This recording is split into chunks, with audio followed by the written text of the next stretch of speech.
నిత్యానందకరీ వరాభయకరీ సౌందర్యరత్నాకరీ నిర్ధూతాఖిల ఘోర పావనకరీ ప్రత్యక్ష మహేశ్వరీ ప్రాళేయాచల వంశ పావనకరీ కాశీపురాధీశ్వరీ భిక్షాం దేహి కృపావలంబనకరీ మాతాన్నపూర్ణేశ్వరీ.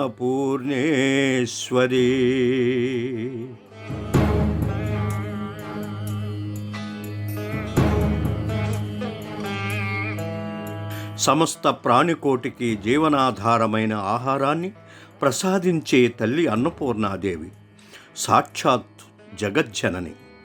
తల్లి పార్వతీదేవి అన్నపూర్ణను దర్శిస్తే, నిత్యం స్మరిస్తే జీవితంలో ఏ లోటు ఉండదని లయకారుడు పరమేశ్వరుడే వరాన్ని ఇచ్చాడు.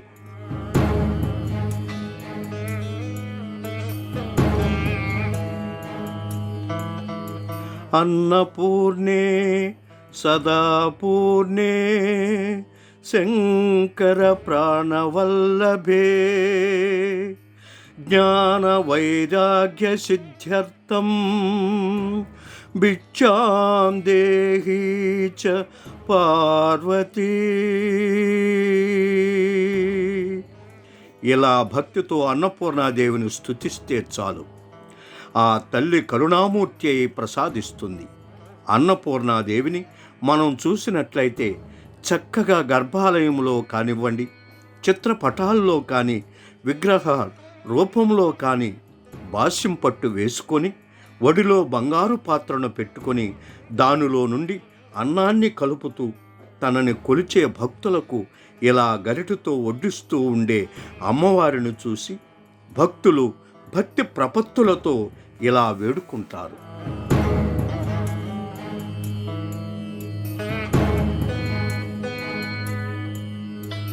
అన్నపూర్ణే అనగా అమ్మ ఎంత గొప్పదానివి తల్లి, నువ్వు నీ బంగారపు గిన్నెలో నుంచి నిన్ను దర్శించుకొని భక్తులందరికీ వడ్డిస్తూ ఉన్నా కూడా సదాపూర్ణే, ఎప్పుడూ నిండుగానే ఉందమ్మా బంగారపు గిన్నె.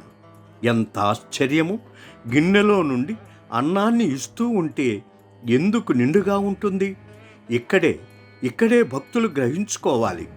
తల్లి అన్నపూర్ణ పెడుతుంది అన్నము కాదు, జ్ఞాన వైరాగ్య సిద్ధార్థం భిక్షాం దేహి చ పార్వతీ. తనను కొలిచే భక్తులకు జ్ఞానమనే అన్నాన్ని పెడుతోంది ఆ తల్లి. శంకరుడికి కపాలంలో భిక్షను వేసిన ఆవిడ ఆ తల్లి అన్నపూర్ణేశ్వరి. శంకరుడికి సర్వజ్ఞుడు అని పేరు, అంటే అన్నీ తెలిసినవాడు అని. నిజమైన సర్వజ్ఞుడు ఎవరు అని ఒకనాడు పరమేశ్వరుడు ఆలోచించగా ఆయన భార్య అయిన పార్వతీదేవి తనకంటే సర్వజ్ఞురాలు అని అనిపించింది.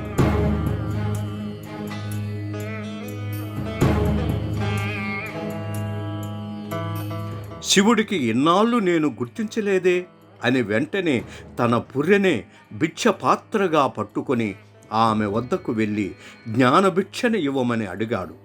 ఇక్కడ అర్థం చేసుకోవాల్సింది, ఎవరికైనా ఏదైనా చెప్పినప్పుడు వినేది బుద్ధితోనే. అందుకే ఆ శివుడు వెండి కొండకు అధినాయకుడు. తన పుర్రెను తీసుకొని అమ్మ వద్దకు వచ్చి, అమ్మ నువ్వు సర్వజ్ఞురాలివి కనుక నాకంటే కూడా సర్వము తెలిసిన దానివి నువ్వు. అందుకే నాకు జ్ఞానమనే భిక్షను ప్రసాదించమని వేడుకున్నాడు. తన భార్య అయినటువంటి అన్నపూర్ణాదేవి వద్దకు వెళ్ళి యాచించాడు. దసరా శరన్నవరాత్రుల్లోనే అన్నపూర్ణ అవతారం కనిపిస్తుంది. అమ్మవారిని బాల త్రిపుర సుందరిగా అలంకరించినప్పుడే చెబుతారు, అమ్మ అందంగా అలంకరించావు, చక్కగా చదువుకోవడానికైనా మరి కడుపు నిండా భోజనాల్ని పెట్టు, అప్పుడు చక్కగా చదువుకుంటారు, చదువుకునే బుద్ధి జ్ఞానం సిద్ధిస్తుంది.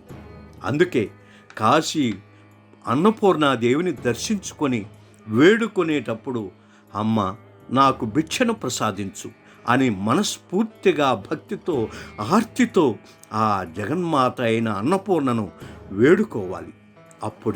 అప్పుడే ఆ తల్లి జ్ఞానం అనే బీజాన్ని భిక్షగా ప్రసాదిస్తుంది. ఓం తత్సత్. ఓం తత్సత్.